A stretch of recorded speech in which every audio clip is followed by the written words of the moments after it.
Dahil may nagpabanal sa'yo. Amen. Eh wala pa nga tayo sa mundo eh. Hindi ka pa nga tayo nakagawa ng kasama, kasalanan na eh. Dahil sa ginawa ni Adan eh.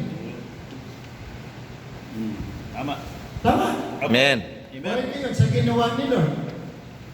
Oh, wala ka pang ginawa magpakabanal, banal ka na eh. Mhm. Amen. Hindi, nakuha niyo ba? Opo. Yes. 2 Corinthians 5:21. Sige, Pastor, kahit sino mabilis. Sige. 2 Corinthians 5:21. Ano? Yaong hindi nakakilala ng kasalanan ay kanyang inaring may sala dahil sa atin upang tayo'y maging sa kanya kapatulan ng Diyos. Oh. Dahil kay Jesus, ano word English mo? We For are... He hath made Him to be sin for us, Hmm. who knew no sin, that we might be made the righteousness of God in Him. Oh. We are the righteousness of God in Christ. Kaya pagharap mo sa Diyos, banal ka. Righteous ka na. Amen. Amen! Amen. Tama. So, pagharap mo kay Satanas, huwag mong harapin sa sarili mong diskarte. Amen. Amen. Napilitin mo magpakabanal. Ako, plastic yan, dito to yan. Tama. Tama. Tago ka May naman. bubutas yan. Amen. Amen. Kahit mag-ayunor ako. May ibubutas si Satanas. Amen. Dito walang may bubutas. Kung talagang si Jesus na sa atin. Amen. Amen. Tinanggap mo na nangit ka. So ikaw, sa harapan ng Diyos, banal ka. Kaya pag, sabi, dito to yan. Huwag mong kagatin. Ibalik mo sa Kanya. Tingnan mo. Dahil nga kay Adan, ako'y naging makasalanan. Wala pa akong nagawa. Makasalanan na. Amen. Ngayon, dahil kay Jesus, wala pa akong ginawang kabanalan. Naging banal na ako dahil sa Kanya. Ano Amen. ngayon kamo? Tama.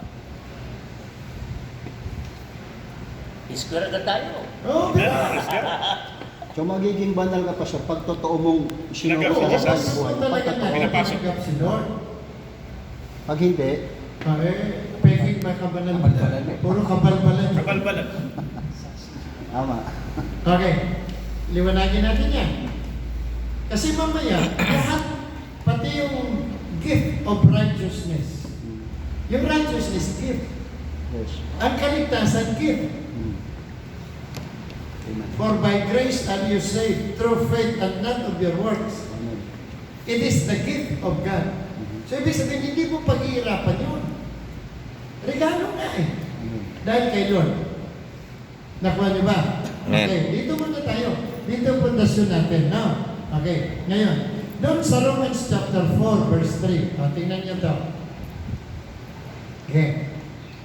Kasi yung 5 kagad nilundagan natin eh. Sa Romans chapter 3, mababasa na doon sa verse 10, walang matuwid, walang kahit isa. Amen. Sa verse 23, lahat ay nagkasala. Tapos pipilitin mo maging matuwid. Wala na. Amen. Kailan ka naging matuwid? Naging matuwid ka nung nagpasya kang tanggapin si Jesus sa puso mo. Amen. Amen. Doon ka pala naging matuwid. Amen. Amen. Pero hanggang wala si Jesus, kahit anong pakitang tao mo, plastic yan. Hindi totoo Amen. yan. Pahirapan mo lang yung sarili mo, may bubutas si Satanas dyan. Hmm. Kaya tingnan mo, karaniwan ng pastor, puro pakitang tao kabanalan. Hmm. Pagkaharap mo, napakabanal. Di numero kilos. Hmm. Pero pagtalikod, Kabalbalan. Tama. puro naman kabalbalan. Pero tayo, minsan kabalbalan, pero banal sa harapan ng Diyos. Praise the Lord. Yan ang pagkakaiba dyan. Sila nagpapakabanal, pero palto sa harapan ng Diyos. Yung tayo tingin nila wala sa ayos, pero sa tingin ng Diyos, banal. Oh. Marami na ayos eh. Okay. Romans 4:3. Pasok. Okay. For what saith the scripture, Abraham believed God, it was counted unto him for righteousness. Counted. Counted. Kailan naging counted yung righteousness? Nung manalig ka. Amen. Amen. Counted. Eh ngayon, wala si Jesus, outside si Jesus, not counted yun. Lahat ng pagpapakabanal natin, not counted sa harapan ng Diyos.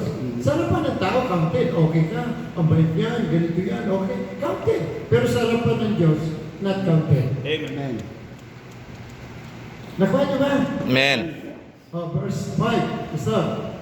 But to him that worketh not, Oh. but believeth on him that justified the ungodly, his faith is counted for righteousness. Oh. Sa kanya na hindi gumagawa, ngunit nananalig sa Diyos na nagpapawalang sala sa masama, ang kanyang pananampalataya counted, ibinilang na katwiran. Amen. So gagawa ka ba para maging banal? Manalig ko na lang. Manalig. Yun, ito ngayon ang maganda. Maraming tao gumagawa para magpakabanal. Pero pantos, tayo ngayon dahil pinapaging banal ka, doon ka gumawa ng kabanalan. Amen, amen, amen. Hindi ka gagawa ng kabanalan para maging banal. It works yun. It is not of works, Yes. lest anyone should boast. It is the gift of God. Amen. Amen. Amen. Hindi ko ba naintindihan nyo? Baka mamaya ano na naman turo itong ni... Hindi ako kayo, dati ganyan ang ano ko po. Nagpapakabanal ako sa gawa. Pero tama po yung sinasabi niyo, mahirap. Pihirapan ko sa... Oo, pero nung na-topic din niyo po yung mga nakaraan yan, yung si Jesus po pala pumasok sa puso, doon pala lilitaw yung kabanal. Doon ko pala naging Kaya po, sa harapan ng Diyos. At yun ay present ko sa taas. Hindi yung sariling pagsisikap. Ha? Hindi. Doon nagla-live si Bayaw, pinagtatamaan ako niyan. Nanonood ako. Tamaan na. Tinuturuan ko yung mga tending magpakabanal sa gawa. O nga pala, nahihirapan tayong gumawa eh. Dapat pala si Jesus ang pumasok sa puso natin para mag-reflect yung kabanalan. Kaya ngayon po, yun po yung tinuturo sa...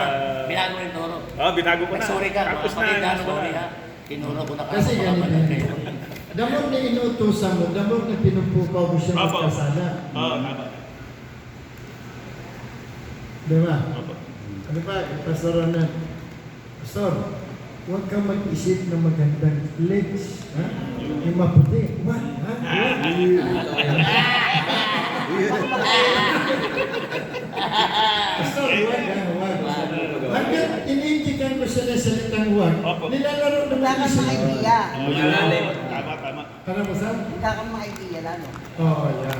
Naisip ka. Maganda. Amen, amen. Ano pa naman ito, Pastor? Parang, di ba yan? Bayo. Opo. Huwag ka mag-isip ng puting kabayo. Yun! Amen. Huwag ka mag-isip. Huwag ka mag-isip. Tama na sinabi ko, naglalaro sa isip puting kabayo. Luminig ka ng puting kabayo. Yung salitang huwag. Pinupukaw na niya natutulog eh. Pastor, Sasakyan niya yan. sa bibig niya ng galing, ng labas. Oh. Hanap siya ng lugar. Bayo, ano ba itong sinasabi dito? Hindi pa sa bibig Ano? mo lumabas. Nagkatahagan daw. Agar, nahanap ka. Hindi, wala na. Wala na ba?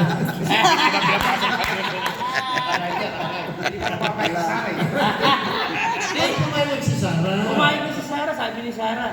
Bahala siya. Hoy! Oo, di ba? Siya naman magdadala, hindi naman ako. Nakatawa ko lang si Pastor Robin. Nakalive tayo, nakalive. Aba siya. Sa bibig mo nang galing yan, kaya inulit ko. Huwag naman yung sabihin kay Pastor sa amin, patay yan.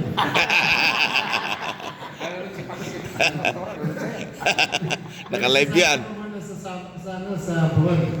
Kasama sila magkasama eh. Praise God. May comment si Pastor Robin. Hala. Nako. Delikado.